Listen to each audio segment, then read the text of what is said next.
दोस्तों स्वागत है आपका इस सीरीज में जहां पर हम लोग बात करते हैं कि सोशल मीडिया पे क्या ट्रेंड कर रहा है, जो चीजें सोशल मीडिया पे ट्रेंड कर रही हैं आखिरकार वो क्यों ट्रेंड कर रही हैं, और कुछ खास ट्रेंड्स जिनके पीछे कुछ खास लोग हैं, वो खास लोग कौन हैं, वो खास ट्रेंड्स कौन से हैं, इसके बारे में भी आपको इस सीरीज में, इस सेगमेंट में जानकारी देता हूं। आप लोग लगातार मुझे बता रहे हैं कि ये सेगमेंट की वीडियोस आपको पसंद आ रही हैं।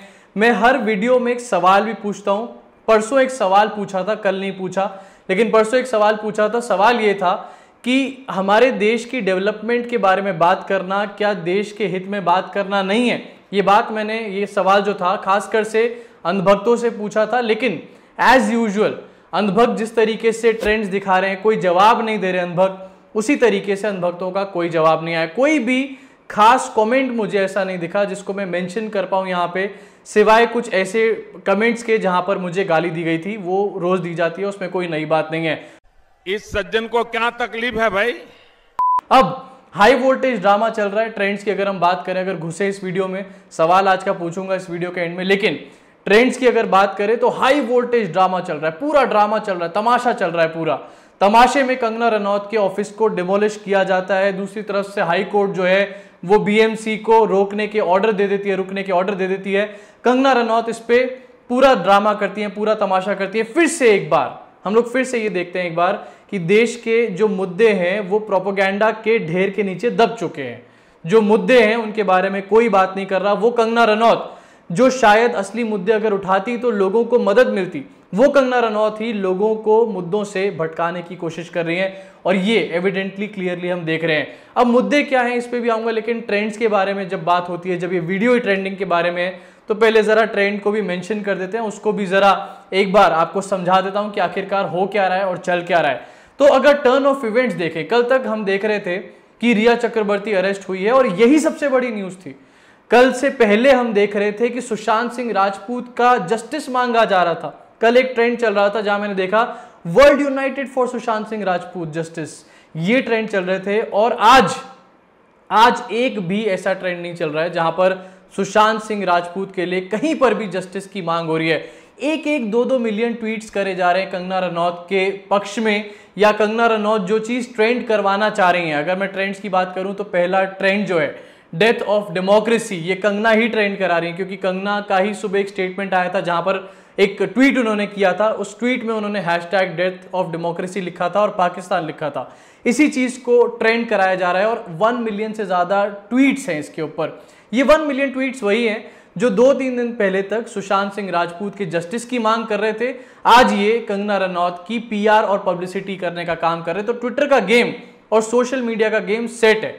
सारी भीड़, खरीदी हुई भीड़ एक तरफ चलने लग जाती है। वो तरफ कौन सी होती है वो डिसाइड करते हैं हमारे देश के प्रोपेगेंडा मशीनरी के जो आका हैं वो लोग। एक बार मैं आपको सिलसिलेवार तरीके से बता देना चाहता हूं कि आखिरकार ये कंगना रनौत का केस मतलब महानिहायती बेवकूफ़ी भरा केस है, लेकिन फिर भी बता देता हूं कि क्या इसमें टर्न ऑफ इवेंट्स हैं। देश की असली प्रॉब्लम्स के बारे में तो बात हो नहीं रही है। सबसे पहले कंगना रनौत ने एक स्टेटमेंट दिया जहां पर उन्होंने कहा कि संजय राउत उनको थ्रेटन कर रहे हैं, उनको धमकी दे रहे हैं, और पाकिस्तान ऑक्यूपाइड कश्मीर जैसा लगने लग गया उनको मुंबई इस टाइम पे। उसके बाद क्या हुआ, ट्विटर के यूजर्स ने, सोशल मीडिया के यूजर्स ने, बॉलीवुड के लोगों ने, और जो लिबरल सेक्युलर लोग हैं वो आ गए, उन्होंने कंगना के ऊपर रिएक्शन दिया अपना। सबने रिएक्शन दिया। रिएक्शन देने के बाद संजय राउत ने एक स्टेटमेंट दिया जहां पर उन्होंने कंगना रनौत को कुछ ऐसी बातें बोली जो उनको नहीं बोलनी चाहिए थी। उसके बाद कंगना रनौत को अमित शाह ने Y+ सिक्योरिटी दे दी, हमारे यानी कि टैक्स पेयर्स के मनी पे। जो बॉम्बे की म्युनिसिपल कॉर्पोरेशन है उसने कंगना रनौत के ऑफिस पे रेड मार दी और ये कहा कि यहाँ पर कुछ इलीगल चीजें हैं, यहीं पर प्रॉब्लम्स हैं जो ठीक होनी चाहिए। उसके बाद कंगना रनौत का उस पर रिएक्शन आया और आज फाइनली बीएमसी अपने लोगों को लेकर पहुंच गई, अधिकारियों को लेकर पहुंच गई, और कंगना रनौत के ऑफिस को, गलती सबसे बड़ी यहां पर है ततैये के झुंड में जाकर हाथ दे दिया बीएमसी ने, और कंगना रनौत के ऑफिस का डिमोलिशन करना, ऑल्टर करना शुरू कर दिया। जिस पार्ट से वो बड़ा हुआ था, जिन जगहों से वो बड़ा हुआ था, उसको तोड़ना शुरू कर दिया। इसको लेकर कंगना रनौत पागल हो गई। डेफिनेटली ये चीज होनी चाहिए थी। वहीं दूसरी तरफ बॉम्बे हाई कोर्ट, उसने ऑर्डर कर दिया कि बीएमसी अपना काम तुरंत रोक दे, लेकिन बॉम्बे हाई कोर्ट ने रोक दिया सारा काम। कंगना रनौत की प्रॉब्लम ये नहीं थी, कंगना रनौत का फोकस इस प्रॉब्लम पे नहीं था। कंगना रनौत का फोकस था कि इस चीज से आखिरकार मैं पब्लिसिटी कैसे बटोरूं। अब जरा आप एक बार सोचिए दोस्तों, अगर आपका घर टूट रहा हो, अगर आपका ऑफिस टूट रहा हो, तो क्या आप ट्विटर पे बैठ के ट्वीट्स करेंगे या हाथ पैर मारेंगे अपने घर और ऑफिस को बचाने के लिए? डेफिनेटली आप अपने घर और ऑफिस को बचाने के लिए, चाहे आपने कहीं इलीगल कंस्ट्रक्शन भी करी हो, आप फिर भी उसको टूटने से बचाने के लिए कोशिश करेंगे, ना कि बैठ के अपने फोन से ट्वीट्स करेंगे। फोन से ट्वीट्स वही आदमी कर सकता है, वही इंसान कर सकता है जिसके दिमाग में सारी चीजें प्री प्लान्ड हो, जो पहले से ही सोच के बैठा हो कि ऐसा ऐसा होगा, उसके बाद में ऐसा ऐसा रिएक्शन दूंगी या दूंगा और इस तरीके से पब्लिसिटी बटोरूंगा। फाइनली ये सब जब ड्रामा खत्म हो गया तो कंगना रनौत की एक वीडियो आई। कंगना रनौत ने वीडियो में उद्धव ठाकरे को ओपन चैलेंज किया और ये कहा कि मेरा घर तोड़ा है तुमने, अब मैं तुम्हारा घमंड तोड़ूंगी, और तू तड़ाक करके उद्धव ठाकरे से बात करी। अब मुझे यहां पर क्लियर हो गया कि कंगना रनौत अकेली नहीं है, पीछे उनके मोदी और अमित शाह खड़े हैं। ये बात किसी और के लिए टेंशन की नहीं है, बल्कि स्मृति ईरानी के लिए टेंशन की है, क्योंकि अब स्मृति ईरानी का पॉलिटिकल करियर कहां जाएगा ये तो भगवान ही जाने। लेकिन पीछे कौन खड़ा है कंगना रनौत के, ये दिखाई दे गया, क्लियरली समझ आ गया। अब मेरी प्रॉब्लम ये नहीं है, मुझे इस चीज से प्रॉब्लम नहीं है कि कंगना रनौत पॉलिटिक्स ज्वाइन करें या फिर नहीं करें, मुझे इस बात से कोई प्रॉब्लम नहीं है, वो डेफिनेटली पॉलिटिक्स ज्वाइन करें। लेकिन दोस्तों वो पॉलिटिक्स ज्वाइन करें लेकिन देश का टाइम वेस्ट ना करें। जहां पर इस टाइम पे हमारे देश के लिए इतने सारे मैटर्स हैं जिन पे अटेंशन देने की जरूरत है, जिन पे बात करने की जरूरत है, वही कंगना रनौत एक एंटी नेशनल एक्टिविटी करे। इसे कहते हैं एंटी नेशनल एक्टिविटी करना। अब यहां पर एक बड़ी चीज और है, कंगना रनौत की सीरीज ऑफ ट्वीट्स, इसको मैं फॉलो करता रहा और उन ट्वीट्स में से आज सुबह एक ट्वीट जब बीएमसी डिमोलिशन के लिए पहुंच गया तो एक ट्वीट ये भी था कि उन्होंने जो कंपनी बनाई, मैं ये ट्वीट पढ़कर ही आपको बता देता हूं स्वयं, कि उन्होंने जो कंपनी बनाई जिसका नाम मणिकर्णिका फिल्म्स है, उन्होंने लिखा कि मणिकर्णिका फिल्म्स में पहली फिल्म अयोध्या की घोषणा हुई, यह मेरे लिए एक इमारत नहीं राम मंदिर ही है। मतलब उन्होंने अपने ऑफिस के लिए बात बोली है। आज वहां बाबर आया है, मतलब राम मंदिर उनका ऑफिस है और बीएमसी के जो लोग हैं वो बाबर हैं, या फिर शिवसेना जो है वो बाबर है। आज इतिहास फिर खुद को दोहराएगा, आज राम मंदिर फिर टूटेगा, मगर याद रखना, याद रख बाबर, यह मंदिर फिर बनेगा, यह मंदिर फिर बनेगा, जय श्री राम जय श्री राम जय श्री राम। तो ये ट्वीट अपने आप में एक बहुत बड़ा था और इस ट्वीट से मैं ये ट्वीट सिर्फ एक ट्वीट की तरीके से नहीं देखता हूं इसको, ये एक भड़काऊ ट्वीट है अपने आप में, क्योंकि ये लोगों को भड़का रहा है कि देखो राम मंदिर को दोबारा तोड़ा जा रहा है और बाबर तोड़ने की कोशिश कर रहा है राम मंदिर को दोबारा। तो ये कंगना का सारा मैटर और ये पूरी तरीके से ट्रेंड करता रहा आज। वहीं दूसरी तरफ मैंने देखा कि हिपोक्रेसी भी अपने चरम पर थी, अपने बिल्कुल एक्सट्रीम पर थी। जब एक टाइम पे कपिल शर्मा जिन्होंने मोदी के अगेंस्ट कुछ बोला था, एक स्टेटमेंट दिया था, उनका तोड़ा गया था ऑफिस, उनके ऊपर कार्रवाई करी गई थी बीएमसी के द्वारा, तब अनुभव बड़े खुश हो रहे थे, बहुत चिल्ला रहे थे, बड़ा मजा आ रहा था उनको। जब कंगना रनौत के ऊपर, उनके ऑफिस के ऊपर बुलडोजर चलता है या फिर डिमोलिशन की एक्टिविटी होती है तो अनुभव तिलमिला जाते हैं। और साथ ही साथ जब कंगना रनौत मुंबई को पाकिस्तान ऑक्यूपाइड कश्मीर बोलती हैं, क्या मुंबई पाकिस्तान ऑक्यूपाइड कश्मीर हो सकता है? छत्रपति शिवाजी की भूमि को पाकिस्तान बोल रही हैं यहां पर कंगना रनौत, क्या ऐसा हो सकता है? तो जब वो चीज बोली जा रही है तो उसके ऊपर अनभक्तों का कुछ और ही अलग रिएक्शन है और ये चीज, ये क्लियर हिपोक्रेसी दिखाती है यहां पर। अब जो मुद्दे जिनके बारे में बात होनी चाहिए थी और बात नहीं हुई, मैंने कल की वीडियो में बोला भी था कि जो ट्रेंड्स चल रहे हैं उनको मैं जरूर बताऊंगा इस वीडियो में, लेकिन जो चीजें ट्रेंडिंग होनी चाहिए उसको भी साथ में आपको मेंशन करके बताऊंगा, आपको उसके बारे में भी जानकारी दूंगा। तो पहली चीज, कल 9 तारीख है, 9 तारीख 9 बजे 9 मिनट एक बड़ा कैंपेन चल रहा है, भूल गए होंगे शायद आप लोग। स्टूडेंट्स की प्रॉब्लम अभी भी है, अभी भी अनएम्प्लॉयमेंट की प्रॉब्लम हमारे देश पे चरम पे पहुंच चुकी है, एक्सट्रीम पे पहुंच चुकी है, लेकिन बात नहीं कर रहे हैं। क्या कंगना रनौत एक बार भी कंगना रनौत इन स्टूडेंट्स के लिए, इन अनएम्प्लॉयड लोगों के लिए आवाज उठा सकती हैं? क्या उनमें इतना जिगरा है? क्या वो लोगों के हित की बात कर सकती हैं?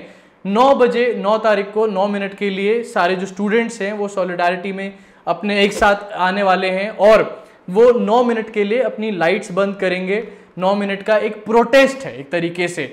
इसमें बहुत सारी पॉलिटिकल पार्टीज भी उनको सपोर्ट कर रही हैं, कहीं से आरजेडी आ रही है, कहीं से समाजवादी पार्टी सपोर्ट कर रही है, लेकिन बड़े तौर पे स्टूडेंट्स यहां पर इन्वॉल्व हैं और उन स्टूडेंट्स के 9 तारीख 9 बजे वाले ट्रेंड को आज दबा दिया गया। कंगना रनौत ने स्टूडेंट्स के लिए कुछ और तो करा नहीं प्रोडक्टिव, उन्होंने डिस्ट्रक्टिव कर दिया स्टूडेंट्स के इस ट्रेंड को दबाकर। वेरी गुड कंगना जी, बहुत अच्छी बात है। इसके अलावा मुद्दों की बात करनी है ना आपको, तो मुद्दों की बात यह है कि फिच जो कि एक क्रेडिट रेटिंग कंपनी है अमेरिका की, उसने हमारे देश की जो जीडीपी ग्रोथ रेट है उसका आंकड़ा बताया है, उसके एक अजम्पशन बताया है कि इस साल के इस वित्तीय वर्ष में हमारा जो जीडीपी ग्रोथ रेट है वो कितना हो सकता है, तो वो होगा -10.5। पहले हम देख रहे हैं कि 24.9 पे हम पहले क्वार्टर में पहुंच चुके हैं। उसके बाद मोदी जी और मोदी जी के टट्टू ये कहते हैं कि अरे ये तो एक क्वार्टर है, इसमें लॉकडाउन लगा हुआ था। लेकिन अब फिच की रेटिंग्स आती हैं और फिच ये कहता है कि पूरे साल की, पूरे फिस्कल ईयर की भी जो जीडीपी ग्रोथ रेट रहेगी वो भी -10.5 रहेगी। याद आता है मुझे पिछले साल मोदी जी ने कहा था कि 5 ट्रिलियन पे लेके जाएंगे वो इकोनॉमी, वहीं आज सच्चाई क्या है। और ये जब 5 ट्रिलियन की बातें कहीं और कोरोना वायरस आज आ चुका उसके बीच में, तो कुछ लोग कहते हैं ये एक्ट ऑफ गॉड है, लेकिन मेरे हिसाब से ये ह्यूमन क्रिएटेड है। मोदी जी ने इसको आने दिया इसलिए ये देश में आया। अगर मोदी जी 30 जनवरी जिस टाइम पे पहला मैटर आया था कोरोना वायरस का, अगर उस टाइम पे अवेयर होते, अगर सच में देश के लिए कुछ कर रहे होते 18 घंटे मेहनत, तो ये कोरोना वायरस की प्रॉब्लम नहीं आती और इकोनॉमी भी इस तरीके से हिट नहीं होती डेफिनेटली। तो ये असली मुद्दे हैं। इसके अलावा असली मुद्दों की अगर बात करूं तो इंडिया चाइना के बॉर्डर के बीच में कल जो लद्दाख पे स्टैंड ऑफ चल रहा है, वहां पर गन शॉट्स की बात आई थी, गन शॉट्स चलाए गए थे। चाइना कह रहा था कि इंडिया ने किया है, इंडिया कह रहा है चाइना ने किया है, लेकिन इसके बाद अभी तक कोई न्यूज नहीं आई है, कोई क्लैरिफिकेशन नहीं आया इंडियन गवर्नमेंट की तरफ से, कोई पुष्टि किसी चीज की नहीं मिल पा रही है। साथ ही साथ एक फोटो भी लगातार आ रही है सोशल मीडिया पे, जहां देखा जा रहा है कि चाइना की आर्मी PLA जिसको कहते हैं, वो भाले लेके खड़ी हुई है, वो बहुत सारे ऐसी चीजें लेके खड़ी हुई है जिससे वो हमारे देश की आर्मी के लोगों को हार्म पहुंचा सकती है। लेकिन इसके बारे में कोई बात नहीं कर रहा है, क्योंकि जरूरी नहीं है ना यार। जरूरी तो क्या है, कंगना रनौत, उनका ऑफिस जरूरी है, हमारे देश में कोई घुसे ये जरूरी नहीं है, कंगना रनौत के ऑफिस में कोई घुस जाए ये बहुत जरूरी है। तो इसके बारे में कोई बात नहीं कर रहा। साथ ही साथ अगर असली मुद्दों के बारे में बात करनी है तो याद होगा आपको, कोरोना वायरस चल ही रहा है ना हमारे देश में। कोरोना वायरस की वैक्सीन जो थी, जो ऑक्सफोर्ड बना रहा था, वो वैक्सीन डिले हो गई है। मुबारक हो आप सब लोगों को। और वैक्सीन डिले होने से आप सोचेंगे आपको क्या फर्क पड़ता है, सब चीज खुली गई है, लेकिन वैक्सीन अगर डिले होती है तो प्रॉपरली इकोनॉमिक एक्टिविटीज नहीं खुल पाएंगी। एक और झटका हमारी इकोनॉमी को अगले साल भी लग सकता है। मुबारक हो आप सब लोगों को, आपकी सारी प्रॉब्लम तो ऑलरेडी सॉल्व हो चुकी है। तो ये क्या है, ये तो कुछ भी नहीं है, तो छोटी मोटी चीजें हैं। इन सब चीजों के बारे में कोई बात नहीं कर रहा, बात हो रही है सिर्फ कंगना रनौत के बारे में। खैर, मैंने आपको बता दी सारी बातें, कंगना रनौत भी बता दी और असली मुद्दे भी बता दिए। अब आपका ही काम है ये डिसाइड करना कि किन चीजों को आपको ट्रेंड करवाना है एक्चुअली, और किन ट्रेंड्स को अवॉइड करना है। मुलाकात होगी आप सब लोगों से अगली वीडियो में।